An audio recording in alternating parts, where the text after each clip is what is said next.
ভূতবাগানের কথামালায় আজ শুনছেন একটি লাল লঙ্কা গল্পটির শেষ অংশ। ঘড়িতে দেখল রাত 1:30 বাজে। বিছানা ছেড়ে বাইরে বেরিয়ে এলো সন্তু। মনে হয় সারা কলকাতায় এখন ঘুমিয়ে পড়েছে, কোথাও কোনো শব্দ নেই। পা টিপে টিপে দোতলায় নেমে এলো সে। অরিজিৎ প্রচণ্ড জোরে নাক ডাকছে, কাকাবাবুও বেশ নাক ডাকছে। সারা বাড়িতে এছাড়া আর কোনো শব্দ নেই। কাকাবাবুর ঘরে আলো জ্বলছে। কাকাবাবুর এই এক স্বভাব, প্রায়ই আলো জ্বেলে ঘুমিয়ে পড়েন। মা, বাবা কিংবা সন্তু কেউ একজন পরে এসে আলো নিভিয়ে দিয়ে যায়। আজ বাড়িতে মা বাবাও নেই। সন্তু কাকাবাবুর ঘরের দরজা ঠেলে ঢুকল। কাকাবাবু টের পেলেন না। ঘরের মধ্যে কয়েক মুহূর্ত দাঁড়িয়ে রইল সন্তু। তার খুব লোভ হচ্ছে ফলটা খেয়ে দেখলে কি হয়। কাকাবাবু রাগ করবেন? অরিজিৎ বলেছিল অদৃশ্য হলেও সেই অবস্থায় 1.5 দিনের বেশি থাকা যায় না। 1.5 দিন পরেই তো সব ঠিক হয়ে যাবে। কাকাবাবু অরিজিতের কথায় বিশ্বাস করেনি। সন্তুর কথা নিশ্চয়ই বিশ্বাস করবেন। আলমারি খুলে সন্তু কৌটাটাকে বার করল। কাঠের আলমারির পাল্লায় ক্যাচ করে সামান্য শব্দ হলেও কাকাবাবু জাগলেন না। সন্তু টপ করে আলো নিভিয়ে দরজা ভিজিয়ে দৌড়ে উঠে এলো ছাদে। যা থাকে কপালে খেয়েই দেখা যাক। সন্তু ঝাল খেতে পারে না বেশি। ফলটাকে লঙ্কার মতন দেখতে, একেবারে লাল টকটকে। যদি এটা লঙ্কা হয় তাহলে দারুণ ঝাল হবে। সন্তু প্রথমে একটা ছোট্ট কামড় দিল। না, ঝাল নয়, একটু মিষ্টি মিষ্টি, খানিকটা পিপারমেন্টের মতো। খেতে ভালো লাগছে। পুরো ফলটাই খেয়ে ফেলল সন্তু। কিন্তু কিছুই তো হলো না। তাহলে কি অরিজিৎ একদম বাজে কথা বলেছে? ওহো, আজ তো 1 এপ্রিল। অরিজিৎ কাকাবাবুকে আর সন্তুকে এপ্রিল ফুল করেছে নিশ্চয়ই। একটা কিসের শব্দ হতেই সন্তু ঘুরে তাকালো। ছাদের পাঁচিলে কার যেন একটা কালো রঙের মাথা। ওটা কি কোনো মানুষ না জন্তু? সন্তু দৌড়ে নিজের ঘরে ঢুকে পড়বার চেষ্টা করেও পারল না। তার আগেই মাথাটা যেন বো বো করে ঘুরতে লাগলো। কানে ভো ভো শব্দ হলো। সে ঝুপ করে পড়ে গেল অজ্ঞান হয়ে। সদ্য বরফ গলতে শুরু করেছে বলে পাথর এখানে সাংঘাতিক পিচ্ছল। কাকাবাবুর প্রতিবার ক্রাস তুলেছেন আর ফেলছেন দারুণ সাবধানে। তবু একবার হড়কে যাচ্ছে। অরিজিৎ করুণ মুখ করে বলল, কাকাবাবু, আপনাকে আর যেতে হবে না। এবার ওপরটায় গিয়ে আমি খুঁজে দেখছি। কাকাবাবু কোনো উত্তর না দিয়ে মুখ তুলে আকাশের দিকে তাকালেন। এখন ঘড়ি অনুযায়ী দুপুর 3:30, কিন্তু এর মধ্যেই যেন সন্ধ্যা হয়ে এসেছে। আকাশের এক দিকটা লাল। এই ঠান্ডাতেও কাকাবাবুর কপালে বিন্দু বিন্দু ঘাম জমছে। তার নিঃশ্বাসের কষ্ট হচ্ছে। কাঠমান্ডুতে তাকে 2-3 জন বারবার অক্সিজেন সঙ্গে নেবার কথা বলেছিল। কাকাবাবু তাতে কর্ণপাত করেননি। তিনি ভেবেছিলেন আজকাল তো অক্সিজেন ছাড়াই কেউ কেউ এভারেস্টে ওঠার চেষ্টা করছে। সুতরাং এই 12-13 হাজার ফিটের কি আর কষ্ট হবে। কাকাবাবু নিজেও এর চেয়ে উঁচুতে উঠেছেন আগে, কিন্তু এবার তার হাঁপ ধরে যাচ্ছে। ঠান্ডা যেন বাতাসে কমে গেছে একদিকে। অরিজিৎ আবার বলল, কাকাবাবু, আপনি এখানে বসেই বিশ্রাম নিন। আমি ওপর দিকটা দেখে আসছি। আগেরবার এখানেই পেয়েছিলাম। কাকাবাবু জোর দিয়ে বললেন, না, আমি শেষ পর্যন্ত দেখতে চাই। তুমি আমাকে এত দূর নিয়ে এসেছো, এইটুকু আর বাকি থাকে কেন? অরিজিৎ বললেন, আপনি বিশ্বাস করুন, আমি আগেরবার এই জায়গাতেই পেয়েছি ওই ফল। কাকাবাবু বললেন, এখন আমি তোমার সব কথা বিশ্বাস করতে বাধ্য। চতুর্দিকে সাদা বরফের টোপর পড়া পাহাড়ের চূড়া, মাঝে মাঝে ঘাসের চাপড়া ছাড়া বড় গাছ আর এদিকে নেই। এদিককার শেষ গ্রাম নাংপু থেকে ওরা বেরিয়েছে সকাল 6টায়। সারাদিনে একবারও সূর্যের মুখ দেখা যায়নি। এই নিয়ে 3 দিন কেটে গেল এই অঞ্চলে। অনেক খোঁজাখুঁজি করেও কোথাও দেখা যায়নি সেই লাল লঙ্কার মতো ফলের গাছ। 2 জন মাত্র শেরপাকে সঙ্গে আনা হয়েছে, আং, রেশিং আর ছোটা দাজু। কাকাবাবু তার পুরনো বন্ধু মিমোকে খোঁজ করেও পায়নি, সে চলে গেছে অন্য কোনো অভিযাত্রীদের সঙ্গে। আং সেরিং আর ছোট দাজু দারুণ তেজি আর শক্তিশালী, কিন্তু তারা একটি কাস্তের মতো পাহাড়টায় কিছুতেই উঠতে চায় না। তাদের ধারণা ওই পাহাড়টায় অপদেবতা আছে। খানিকটা নিচে তারা থেকে গেছে। শো শো করে হাওয়া বইতে শুরু করে দিল। অরিজিৎ আরও কাচুমাচুভাবে বলল, কাকাবাবু, আজকে আর থাক, আবার কাল চেষ্টা করা যাবে। কাকাবাবু বললেন, এতখানি উঠেছি যখন, এই পাহাড়টা আজ দেখা শেষ করতেই হবে। চলো, আর দেরি করে লাভ কি? অন্ধকার হয়ে গেল, এখন আর কিছু দেখা যাবে না। আমার কাছে টর্চ আছে। তুমি জানো না অরিজিৎ, সন্তুকে সঙ্গে না নিয়ে আমি আজকাল কোথাও যাই না। এবার সন্তুর জন্য আমাকে এখানে আসতে হয়েছে। কাকাবাবু, সন্তু যে এরকম একটা কাণ্ড করবে আমি ভাবতেই পারিনি। আলমারিটায় তালা না দিয়ে আমি ভুল করেছি। আসলে আমি তোমার কথায় গুরুত্ব দেইনি, বিশ্বাস করিনি। এখনো আমার বিশ্বাস হচ্ছে না। সেই রাতের পর থেকে সন্তুকে আর খুঁজে পাওয়া যায়নি।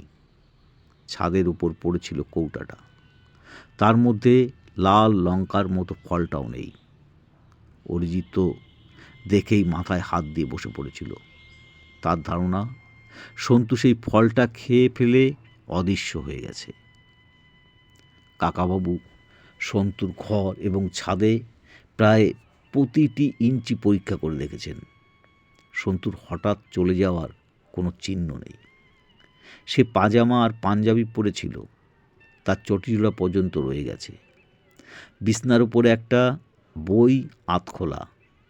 সন্তু কোনো কারণে হঠাৎ কোথাও চলে গেলে নিশ্চয়ই কাকাবাবুকে চিঠি লিখে রেখে যেত, কিংবা কিছু একটা চিহ্ন রেখে যেত। সেরকম কিচ্ছু নেই। তবে সন্তু যে লাল ফলটা চুপি চুপি খেয়েছে তা তো ঠিক। সে সত্যি অদৃশ্য হয়ে গেল। অরিজিৎ এখন বলছে যে অদৃশ্য মানুষের নাকি কথা বলার ক্ষমতা থাকে না, কিংবা তাদের কথা কেউ শুনতে পায় না। সে নিজে যেবার অদৃশ্য হয়েছিল সেবার গ্রামের মানুষদের কাঁধে হাত দিয়ে ডেকেছিলাম, তাও তারা বুঝতে পারেনি কিছুই। অদৃশ্য ছোঁয়াও টের পাওয়া যায় না। এইসব কথা শুনেই রাগে কাকাবাবুর গা জ্বলে। 2 দিন অপেক্ষা করেও সন্তুর কোনো খোঁজ না পেয়ে কাকাবাবু উতলা হয়ে উঠেছিলেন। তাহলে কি অরিজিতের কথাই ঠিক? সন্তু একেবারে হাওয়ায় অদৃশ্য হয়ে গেল? তখন তিনি জেদ ধরলেন, তিনি নিজে ওই ফল একটা খেয়ে দেখবেন। সন্তু একটা ফল খেয়ে অদৃশ্য হয়ে গেছে, এরকম একটা অদ্ভুত কথা তিনি তার বৈজ্ঞানিক বন্ধুদের কিংবা পুলিশ বন্ধুদের বলতে পারেনি। তারা নিশ্চয়ই ভাবতেন কাকাবাবুর মাথাটা খারাপ হয়ে গেছে। পরের দিন টিকিট কেটে কাঠমান্ডু। তারপর গাড়িতে অনেক পথ আসার পর শুরু হয়েছে পায়ে হাঁটা।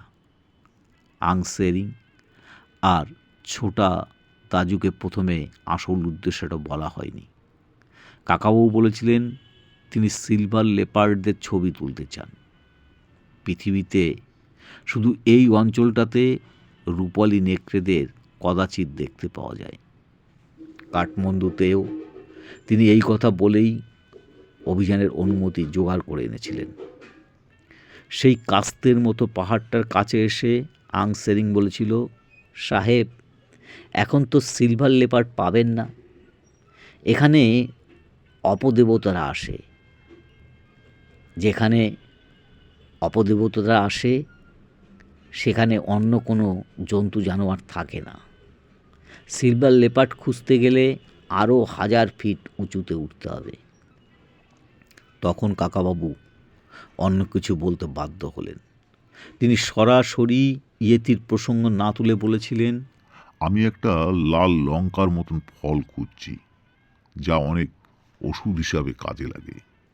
সেই কথা শুনেই আং সেরিং আর ছোট দাজু একসঙ্গে ভয় পেয়ে বলে উঠেছিল, বিস্ফল বিস্ফল। কাকাবাবু অনেক কষ্টে তাদের কাছ থেকে আরও খবর জেনেছিল। ছোটা দাজুর বয়স কম, সে কখনো ওই ফল দেখেইনি। পাহাড়ে ওই ফল খুব কমই দেখা যায়। আং সেরিং বলেছিল, সেই ওই ফল 2 বার মাত্র দেখেছে। 13,000 ফিটের কাছাকাছি উচ্চতায় ওই ফলের গাছ জন্মায় পাহাড়ের খাজে খাজে। সেই ফল প্রথমে থাকে কালো, তারপর লাল হবার আগেই কারা যেন তুলে নেয়। ওরকম লাল ফল খুব কম দেখা যায়। সকলের ধারণা ওই লাল লঙ্কার মতো ফলগুলো অপদেবতাদের খুব প্রিয় খাদ্য। আং সেরিং আরও একটা রোমহর্ষক কাহিনী শুনেছিলেন। তাদের গ্রামের 2টি ছেলে একবার ওই কাস্তে পাহাড়ে, এরা বলে সরু চাঁদের পাহাড়, ওপরে গিয়ে ওই রকম 2টো বেশ লাল ফল খেয়ে ফেলেছিল। তারপর তাদের চেহারা বদলাতে শুরু করে। তাদের সারা গায়ে বড় বড় লোম গজিয়ে ওঠে। চেহারাটা হয়ে যায় বাদরের মতো।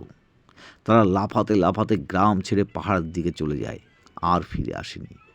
সেই থেকে ওরা সবাই ওই রকম লাল ফল কখনো দেখতে পেলেও হাত দিতে সাহস করে না। এই ঘটনা শুনে অরিজিৎ গোল গোল চোখে কাকাবাবুর দিকে তাকিয়েছিল। তবু কাকাবাবুর বিশ্বাস হয়নি। ওই ফল নিজেকে দেখার ইচ্ছা মনে আরও জোরালো হয়েছিল। আং সেরিং আর আসতে চায়নি। তবু কর্তাবাবু চূড়া পর্যন্ত উঠে দেখতে চান। আকাশের রং ক্রমে ম্লান হয়ে আসছে। এরপর নিচে নামতে আরও বেশি অসুবিধা হবে। তবু কাকাবু আস্তে আস্তে ক্রাচ ফেলে ওপরে উঠছেন। একটু উপরে উঠে অরিজিৎ বলল, কাকাবাবু, আমায় ক্ষমা করুন, আমার ভুল হয়েছে। ওই যে পাশের পাহাড়টা দেখুন, ওখান থেকে ওটাকেও ঠিক কাস্তের মতো মনে হচ্ছে। আমি ওই পাশের পাহাড়টাতেই ফলগুলো পেয়েছিল। কাকাবাবু থেমে কয়েকবার জোরে নিঃশ্বাস নিলেন। তারপর বললেন, তোমার আর কিছু ভুল হয়নি তো? তুমি এই লাল ফল নিজে কি সত্যি খেয়েছিলে? অরিজিৎ বলল, নিশ্চয়ই। আপনার কাছে কি আমি মিথ্যে কথা বলবো? তাছাড়া ওরকম একটা অদ্ভুত অভিজ্ঞতা না হলে আপনার কাছে আমি এত দূর থেকে ছুটে যাবই বা কেন? কাকাবাবুর একদিকে কাঁধে ঝুলছে ক্যামেরা, অন্যদিকে কাঁধে রাইফেল। তিনি দুটোই নামিয়ে রাখলেন। তারপর ওভারকোটের পকেট থেকে একটা ছোট্ট ফ্লাক্স বার করে এক ঢোক গরম চা খেলেন। হঠাৎ ডান দিকে ঘুরে একটা ক্রাস তুলে বললেন, ওটা কি দেখো তো অরিজিৎ। একটা অতিকায় কচ্ছপের মতো দেখতে পাথরের খাজে টমেটো গাছের মতো একটা গাছ উঁকি মারছে। তাতে ফল আছে, ক্যাপসিকামের মতন একটা লাল লঙ্কা। সেদিকে তাকিয়ে অরিজিতের চোখ বিস্ফোরিত হয়ে গেল। সে কোনো রকম বলল, ওই তো, ওই তো। কাকাবাবু বললেন, তোমার কথায় এইটুকু বিশ্বাস করা গেল যে এত উঁচু পাহাড়েও এই রকম লঙ্কার মতো ফল দেখা যায়। বেশ ভালো কথা, এবার ওটাকে ছিঁড়ে আনো, আমি খেয়ে দেখব। অরিজিৎ আত্মকণ্ঠে চেঁচিয়ে উঠল, না না কাকাবাবু, আপনি খাবেন না। সন্তুর জন্য নিয়ে চলুন। কাকাবু আর কিছু বলার আগেই একটু দূরে খুব জোরে একটা হা হা হা হা হা শব্দ হলো। কোনো জন্তু যেন খুব যন্ত্রণায় কাঁদছে। কাকাবুর ফ্লাস্কটা পকেটে ঢুকিয়ে রাইফেলটা তুলে নিলেন। অরিজিৎ বললেন, কাকাবাবু চলুন চলুন, পালাই, কে যেন আসছে। কাকাবু গম্ভীর গলায় বললেন, ওই ফলটা না নিয়ে আমি যাব না, যে আসে আসুক। অরিজিৎ কাকাবুর হাত ধরে টানতে যেতেই কাকাবু এক ঝটকায় তাকে সরিয়ে দিল। তারপর লাল ফলটা ছিঁড়ে নেওয়ার জন্য একটু এগোতেই দেখল মাত্র 8-10 ফিট দূরে একটা প্রাণীর মুখ।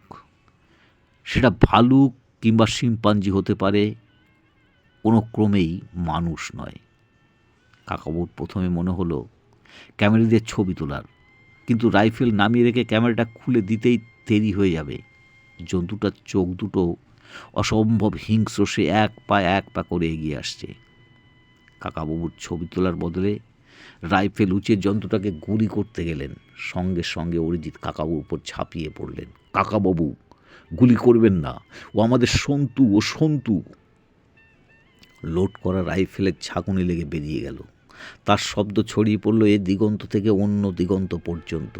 সেই লোমশ প্রাণীটা ভয় পাবার বদলে আরও সামনে এসে ঝাঁপিয়ে পড়ল ওদের দুজনের উপরে। অরিজিতের কথা শুনেই কাকাবু দ্বিতীয়বার গুলি করতে পারলেন না। চেঁচিয়ে উঠলেন, সন্তু, তুই কি সন্তু? লোমশ প্রাণীটা কাকাবুকে একটা ধাক্কা মারল। অরিজিৎকে শূন্যে তুলে ছুড়ে দিল নিচের দিকে। সে গড়িয়ে পড়তে লাগলো যেন।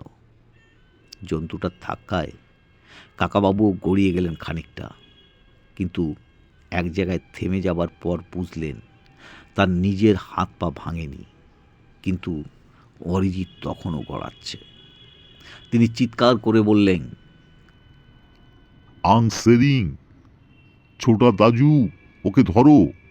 খানিকটা বাদে ছোটা দাজুর সাহায্য নিয়ে কাকাবাবু নিচে নেমে এলেন। আং সেরিং অরিজিৎকে কোলে নিয়ে বসে আছে। অরিজিতের জ্ঞান নেই। তার মাথা কেটে গল গল করে রক্ত বেরোচ্ছে। খুব সম্ভবত একটা হাতের হাড়ও ভেঙে গেছে। জামাটামা রক্তে মাখামাখি। আং সেরিং শান্ত গলায় কাকাবুকে বললেন, সাহেব, তোমাদের বলেছিলুম না ওই অপদেবতার পাহাড়ে উঠো না। এক্ষুনি শহরের হাসপাতালে নিয়ে না গেলে এই সাহেবটা বাঁচবে না। পরের দিন কাকাবু অরিজিৎকে নিয়ে পৌঁছে গেলেন কাঠমান্ডুতে। কাকাবুর নিজেরও যে একটা হাত মুচকে গেছে, ডান দিকে কানের পেছনে অনেকটা জায়গা থেতলে গেছে, সে কথা কাউকে বললেন না। অরিজিৎকে সরকারি হাসপাতালে ভর্তি করে তিনি সেখানেই বসে রইলেন সারা রাত। ভোরবেলায় অরিজিতের জ্ঞান ফিরেছে। আর তেমন বিপদের আশঙ্কা নেই শুনে কাকাবু ফিরে গেলেন হোটেলে। সারা রাত জাগলেও সকালবেলা ঘুমোবার কোনো মানে হয় না।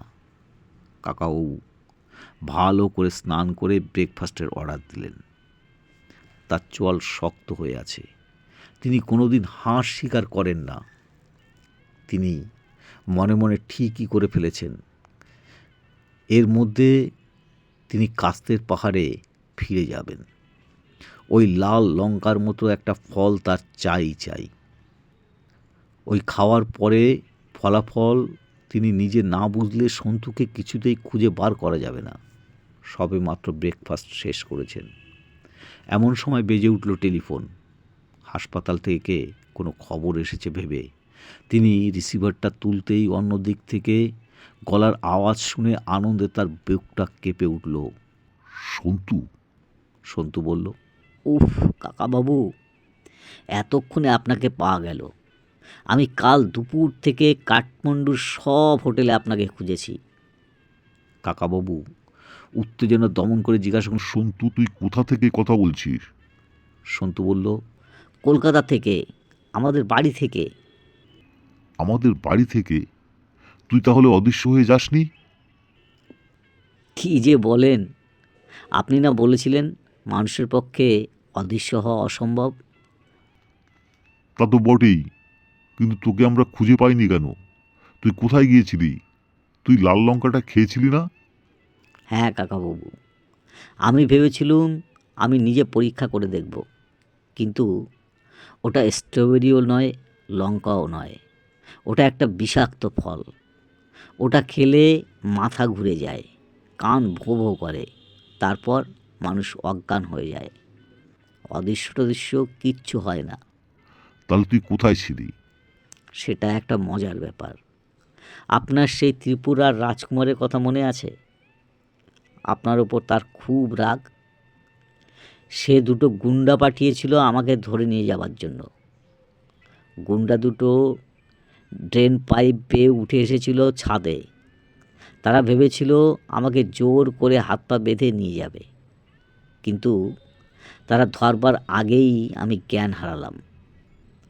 ওরাই ঘাবড়ে গেল। কাকাবাবু একটুখানি চুপ করে গিয়ে শান্ত গলায় বললেন, তোর ভয় পাবার দরকার নেই সন্তু। আসল ব্যাপারটা কি হয়েছিল তাই বল। সন্তু বলল, আমি আসল কথাটাই বলছি তো।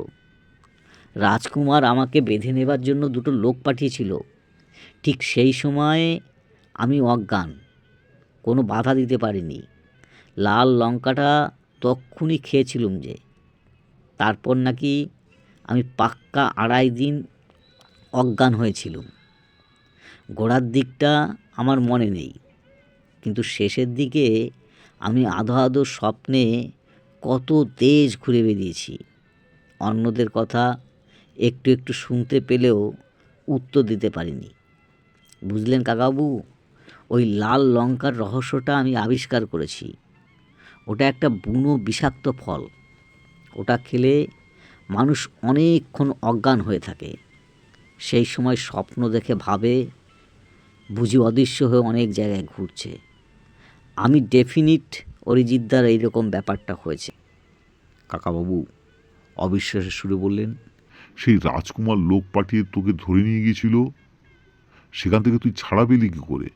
সন্তু হাসতে হাসতে বলল, রাজকুমার খুব জব্দ হয়ে গেছে কাকাবাবু। ওর লোক তো অজ্ঞান অবস্থা আমাকে ধরে নিয়ে যায়। 2.5 দিনের মধ্যে আমি জাগিনি। মাঝখানে কি ঘটেছে তাও আমি জানি না। এদিকে রাজকুমার ভেবেছিল ওর সাকরেদদের হাতে মার খেয়ে আমি বুঝি মরে গেছি। ডাক্তার ডেকে এনে আমার চিকিৎসা করিয়েছে, ওষুধ খাইয়েছে। আমি চোখ মেলবার পর সে বলেছিল, উহ, বাঁচলে। তোমাকে 2-4 দিন আটকে রেখে তোমার কাকাবাবুর কাছ থেকে 2-4টে জিনিস আদায় করব ভেবেছিলাম। শেষে দেখছি মরা মেরে খুনের দায়ে পড়ার মতন অবস্থা।